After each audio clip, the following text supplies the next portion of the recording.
കണ്ണൂർ എളയാവൂരിൽ ദേശീയപാത സംരക്ഷണ ഭിത്തി ഇടിഞ്ഞിരിക്കുന്നു. വീടുകളോട് ചേർന്നാണ് 100 മീറ്ററിൽ അധികം മണ്ണിടിഞ്ഞത്.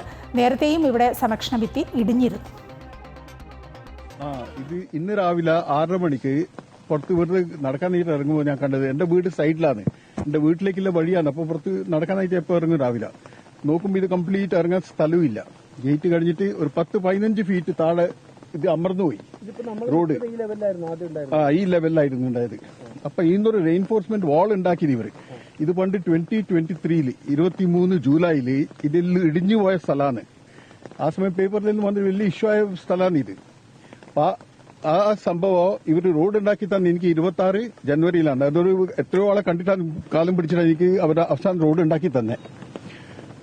ഇന്ന് രാവിലെ നോക്കുമ്പോൾ പഴയ കഥ തന്നെ. പക്ഷെ ഇപ്രാവശ്യം ഇടിഞ്ഞ് വീണില്ല. ഇവിടെ ഒരു 3 വീടുണ്ട്. പക്ഷെ ഇപ്പൊ നിൽക്കുന്ന ഞാൻ മാത്രമില്ല. എന്നുവെച്ചാൽ സൈഡില് വീട് കെട്ടിക്കൊണ്ട് ലീവിന് വരുന്നത്. ഞാൻ ഒരെണ്ണറായിയാണ്. അപ്പോൾ ഇപ്രാവശ്യം നോക്കും, ഇന്ന് രാവിലെ നോക്കുമ്പോൾ ഇതൊരു 10-15 ഫീറ്റ് താഴെയാണ്. അപ്പൊ പഴയ കഥ തന്നെ തുടങ്ങി. ആദ്യം കംപ്ലീറ്റ് ഇടിഞ്ഞ് വീണതേന്നു. ഇപ്രാവശ്യം താഴേക്ക് ഇറങ്ങിപ്പോയി, അമർന്നുപോയി.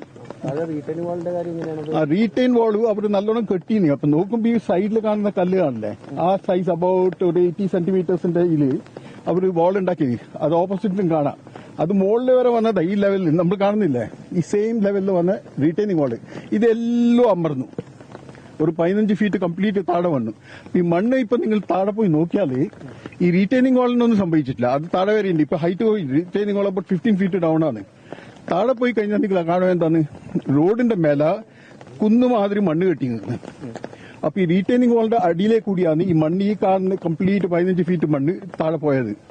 അപ്പൊ പ്രോബ്ലം എന്താ, ഇനി ഇവർ മണ്ണ് നിറച്ചു തന്നാല് പിന്നെയും ഇപ്പൊ അവർക്ക് അത് ഈസി, അവർ കണ്ടുപിടിച്ചു അത് ചെയ്യാന്ന്. നാളെ ഗ്യാരണ്ടി ഇല്ല, ആ മണ്ണ് പിന്നെയും ഒഴുകിപ്പോവും താഴെ കൂടി. വാളും അവിടെ ഉണ്ട്. അപ്പൊ ഇവരെന്താ ചെയ്യാൻ പോയി. ഇന്ന് രാവിലെ വന്നിരുന്നു അവിടെ ഒരു കമ്പനീന്റെ എംപ്ലോയി. അയാൾ ചോദിക്കുമ്പോൾ അയാളും കൈ ഒന്നിച്ചാണ് നിൽക്കുന്നത്. അത് നമ്മൾ സ്റ്റഡി ചെയ്യുന്നുണ്ട്, നമ്മൾ അത് ചെയ്യുന്നുണ്ട് പറഞ്ഞ് പോയിട്ടുണ്ട്. പിന്നെ ഇന്ന് ഇപ്പൊ എന്റെ പേര് വിമൽ എന്നാണ്. ഇപ്പൊ ഇനി 2-3 ദിവസം ലീവല്ലേ ഇപ്പൊ ഓണം സംബന്ധമായിട്ട്. അപ്പൊ എവിടെ പോവാനും പറ്റില്ല കത്തുകൊണ്ട്. അപ്പൊ എന്തായാലും ഞാൻ ഇത് ആക്ഷൻ എടുക്കൂ. നിങ്ങൾ വന്നാൽ നന്നായി, അറ്റ്ലീസ്റ്റ് ഇത് ആൾക്കാർ കാണൂ. ഏതായാലും ഈ എളയാവൂരിലെ ദേശീയപാത സംരക്ഷണ ഭിത്തി ഇടിഞ്ഞത് ഗൗരവത്തോടെ തന്നെ എടുക്കേണ്ട കാര്യമാണ്. അത് ആദ്യമായല്ല, മുമ്പും ഇവിടെ സംരക്ഷണ ഭിത്തി ഇടിഞ്ഞിട്ടുണ്ട്. ഇതിനും ഈ എളയാവൂരിൽ ഞങ്ങളുടെ പ്രതിനിധി ജോസഫ് അഗസ്റ്റിൻ പോവുകയുണ്ടായി. ജോസഫിന്റെ ആ റിപ്പോർട്ടൊന്ന് കണ്ടിട്ട് പെട്ടെന്ന് തിരിച്ചു വരാം.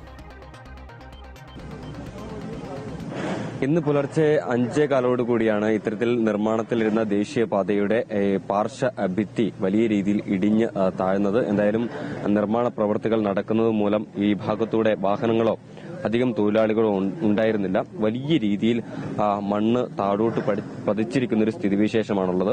ഇതിന്റെ താഴെ ഇപ്പോഴും JCB ഉൾപ്പെടെ എത്തി മണ്ണ് നീക്കം ചെയ്യുന്ന പ്രവർത്തനങ്ങൾ നടക്കുകയാണ്.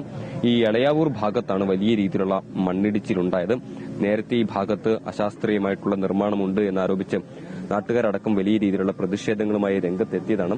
ഇവർ പറയുന്ന ഒരു പ്രധാനപ്പെട്ട കാര്യം, ഈ ഇത്തരത്തിൽ ഈ ആസൂത്രിതമല്ലാതെ ഈ നിർമ്മാണ പ്രവൃത്തികൾ, അശാസ്ത്രീയമായ നിർമ്മാണ പ്രവൃത്തികളാണ് ഈ ഇത്തരത്തിൽ വ്യാപകമായി മണ്ണിടിയുന്നതിന് കാരണമായതെന്നാണ് പറയുന്നത്. വീട്ടുകാർക്കടക്കം വലിയ രീതിയിൽ ഈ പ്രദേശത്തേക്ക് എത്തുന്നതിന് വലിയ രീതിയിലുള്ള ബുദ്ധിമുട്ടുണ്ട്. ഈ വഴി ഉൾപ്പെടെ അടഞ്ഞ നിലയിലാണ് നിലവിലുള്ളത്.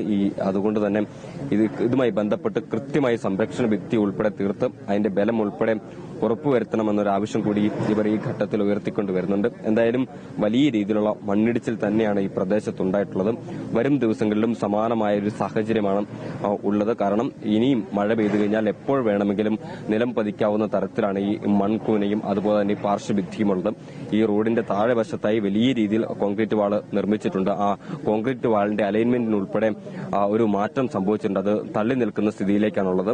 ഈ കൂടുതലായി ഈ മഴ പെയ്ത് വെള്ളം ഇറങ്ങുകയാണെങ്കിൽ ആ കോൺക്രീറ്റ് വാൾ ഉൾപ്പെടെ തള്ളിപ്പോകാനുള്ള ഒരു സാധ്യതയാണുള്ളത്. അതുകൊണ്ട് തന്നെയാണ് നാട്ടുകാർ വലിയ രീതിയിലുള്ള ആശങ്ക രേഖപ്പെടുത്തുന്നത്. നിർമ്മാണവുമായി ബന്ധപ്പെട്ട അശാസ്ത്രീയത പരിഹരിക്കണം, നാട്ടുകാരുടെ ആവശ്യങ്ങൾ അംഗീകരിക്കണം എന്നൊരു ആവശ്യം കൂടി ഇത്തരത്തിൽ നാട്ടുകാരടക്കം ഉന്നയിക്കുന്നുണ്ട്.